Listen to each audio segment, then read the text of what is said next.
Ward number 224 की NCP Ajit Dada Pawar की उम्मीदवार हमारे साथ बैठी, हालांकि ये जर्नलिस्ट हैं और इनसे हम जानना चाहेंगे, मैम आप जर्नलिस्ट होते हुए ऐसा क्या लगा कि आप पॉलिटिक्स में आ गए?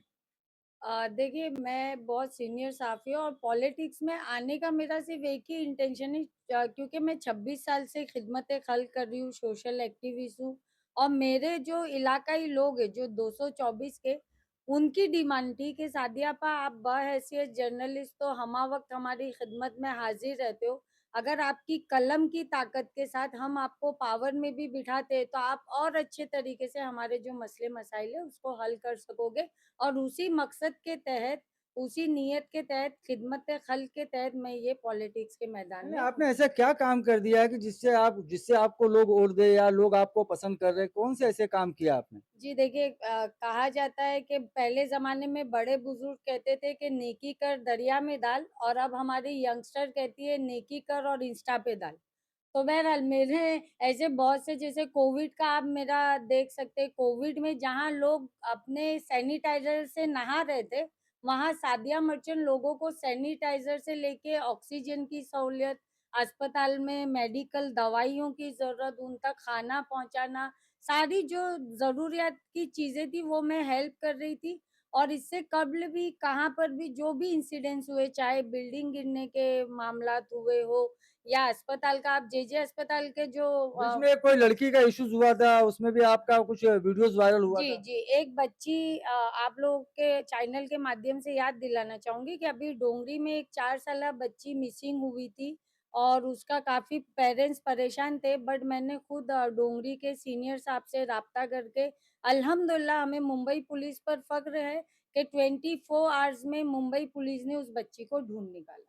जिस तरह से अभी आपके सामने यहाँ पे जो कैंडिडेट है कांग्रेस के जी, और ये मुस्लिम बाहुल्य इलाका है, जी। तो क्या आपको नहीं लगता है कि ये जो आपका मुकाबला कहीं न कहीं कठिन है, जबकि बराबर कांग्रेस जो है कि इस सीट पे विन होती रही है और इस वक़्त रुखसाना अमीन पारेख जो है कि आपके मुकाबले में आ रही हैं। जी देखिए, मैं तो किसी पार्टी का नाम नहीं ले रही हूँ, अभी आप ही ने कहा तो मैं आपके ही माध्यम से एक सवाल लोगों के सामने रखना चाहूँगी कि अगर जो भी पार्टी अभी अवेलेबल है, उनके जो कैंडिडेट है, तो आप उनका पहले तो काम का जायज़ा लीजिए कि उन्होंने किया क्या है?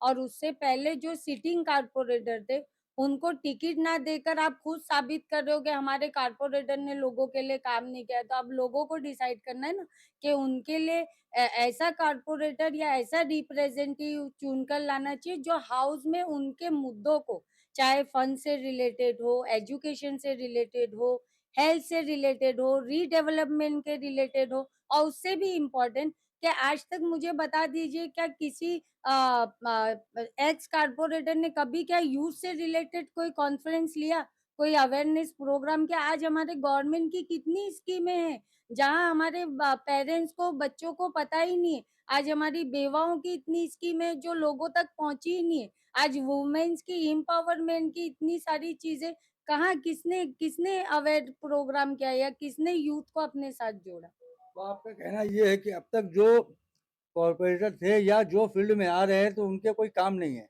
तो एक काम कीजिए ना, आप लोग तो देखिए न्यूज़ चैनल वाले, और जो सहाफ़त जर्नलिज़्म जो होता है वो जमहूरियत का चौथा सुतून माना जाता है, 4th पिलर ऑफ हमारा कॉन्स्टिट्यूशन।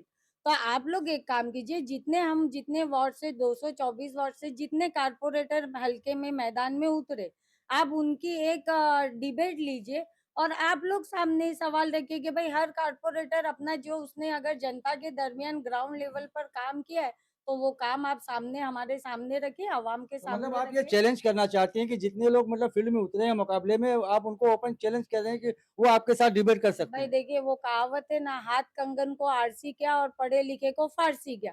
तो जब अगर हम पढ़े लिखे, देखिए अभी यहाँ तो मुकाबले में सब ये बता रहे कि हम एजुकेटेड है, हम इसी इलाके में रहते। यहाँ मुद्दा इस बात का नहीं है, सवाल क्या आप एजुकेटेड हो या आप इस इलाके की बहन हो, बेटी हो या माँ हो। यहाँ जनता का सवाल मुझसे ये है कि सादिया मर्चेंट ने ग्राउंड लेवल पर, अगर हमको इन फ्यूचर जरूरत पड़ी, तो क्या अस्पतालों में आधी रात को अगर मुर्दा घर में ज़रूरत पड़ी, तो सादिया मर्चेंट 2 बजे अकेले आने की हिम्मत रखती है कि नहीं रखती है? तो सादिया मर्चेंट तो आपको विद प्रूफ सीना ठोक के बताएगी कि मेरे को 2 ढाई बजे 3 बजे अकेली बुलाओ, one man show women Sadia merchant मुर्दा घर में खड़े रह के आपके लिए आपकी मदद करने को तैयार है। धन्यवाद।